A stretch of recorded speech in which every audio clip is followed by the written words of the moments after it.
पे चुप आया है ना। यहाँ तो हमरा लगता है अधिक से ज्यादा नौजवान है। अच्छा प्यार कौन कौन किया इसमें से? वाह इधर तो प्यार देखिए, लाठी चार्ज मत कीजिएगा कहीं प्लीज। मेरे भाई सब हैं प्यार देने के लिए। लाठी कोई नहीं चलाएगी। हाँ क्योंकि कोई लाठी का प्रयोग नहीं करेगा। आज ये सब हैं तो आज आशीष यादव सक्षम हो पाया है। बाकी बात आशीष यादव का इतना औकात नहीं था कि आज इस मुकाम पे होता। इसीलिए सब कोई प्यार देने के लिए आए हैं तो आशीषों को प्यार ले लेने दीजिए, है ना।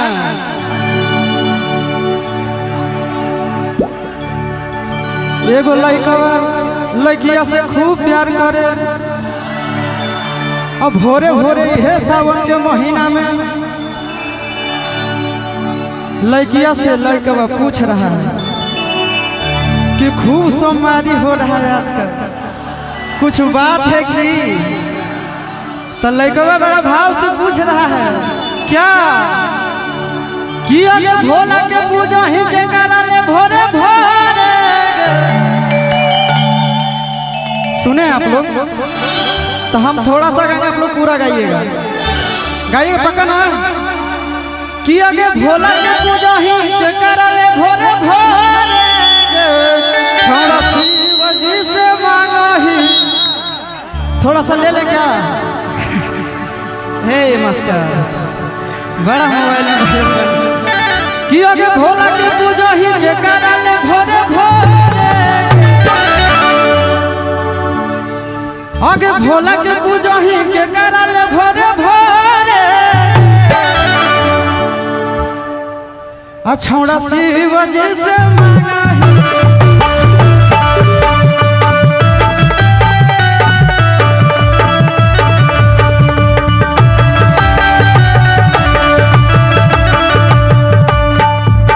आगे भोला के पूजा ही के कराले भोरे भोरे,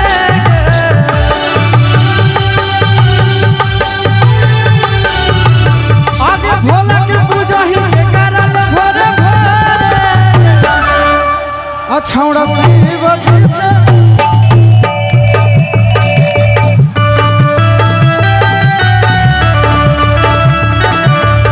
छौड़ा शिव जी से मांगा ही ओ तोरे।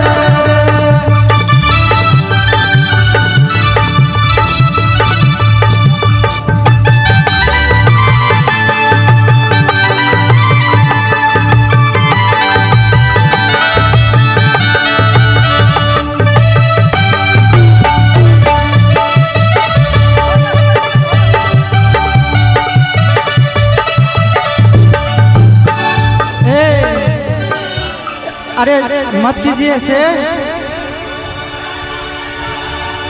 अरे एक आगो बच्चा उच्चा रहेगा मर जाएगा। आप लोग तो ऐसे हैं हाथी जैसा सा। मत कीजिए ऐसे मत कीजिए। ये लोग खुद समझदार हैं, आप लोग खुद। हाँ तो हम पारे हो जाएंगे, है ना। अच्छा हेलो बात पूछे क्या? आप लोग अपना गर्लफ्रेंड से नहीं पूछेंगे तुम मांग रही हो कि नहीं? जवाब मिला? जवाब नहीं मिला? ये गलत हो गया। तो सोमवारी कौन काम के फिर? आगे भोला के पूजा ही के कराले भोरे भोरे। छौड़ा शिव जी से मांगा ही।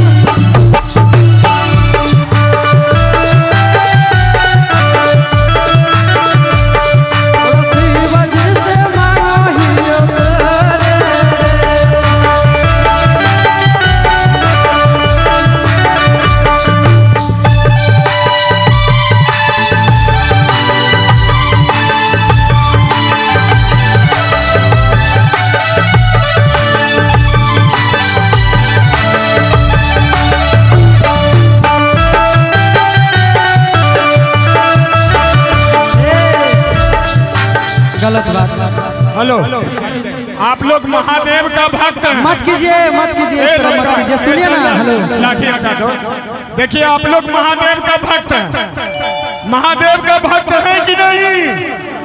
सब ठंडा होवे लेकिन खून ठंडा ना हो, क्योंकि हम लोग महाकाल के दीवाने हैं पगले।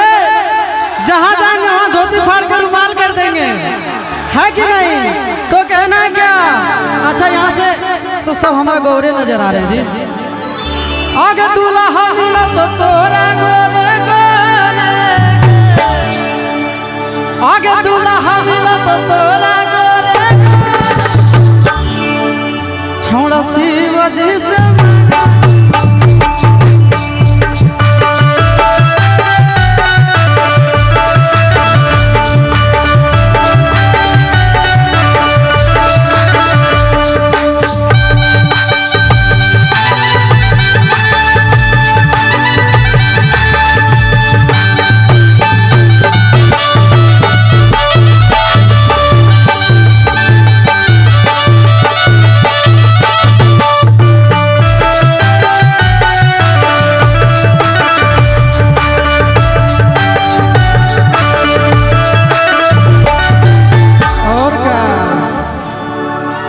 लइकवा कहता है क्या?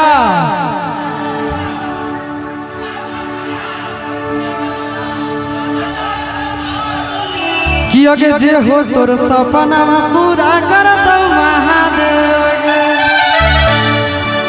तो लड़कियां क्या कहती है कि अरे मोने मोने मान ले लियो तोरा पति देव रे। कि बाबू प्यार कहना तो कहना, लेकिन सदिया करे पड़तो।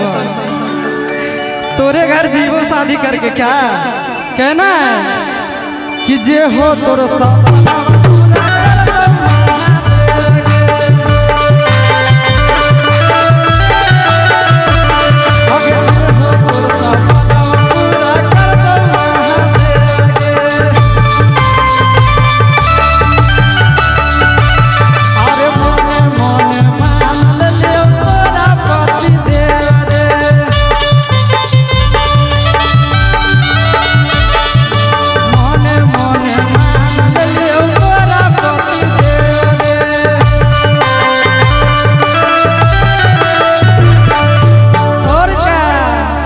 आगे माला चढ़ावा ही के कराले जोड़े जोड़े गे, आगे माला चढ़ावा ही के कराले जोड़े जोड़े।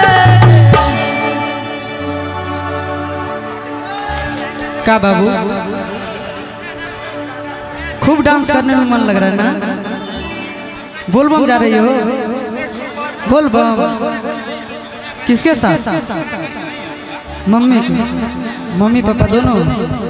चलो बढ़िया। डांस करना है स्टेज पे, कर लोगी मेरे साथ? अच्छा ठीक, ये लड़की मेरे साथ डांस करेगी। कहना है आगे माला चढ़ावा ही के कराले जोड़े जोड़े, अछौड़ा शिव जी से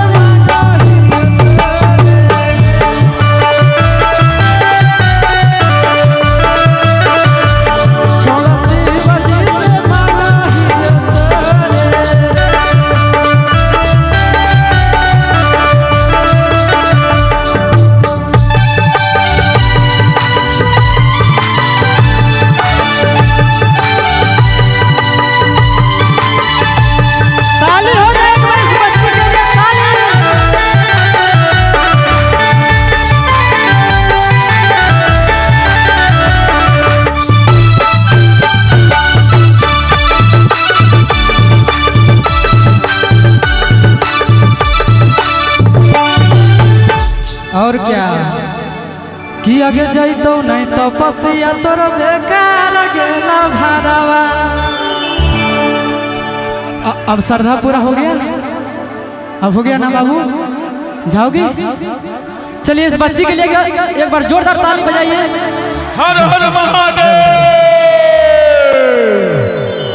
कहना है कि आगे जाइतो नहीं तो पसिया तोर बेकार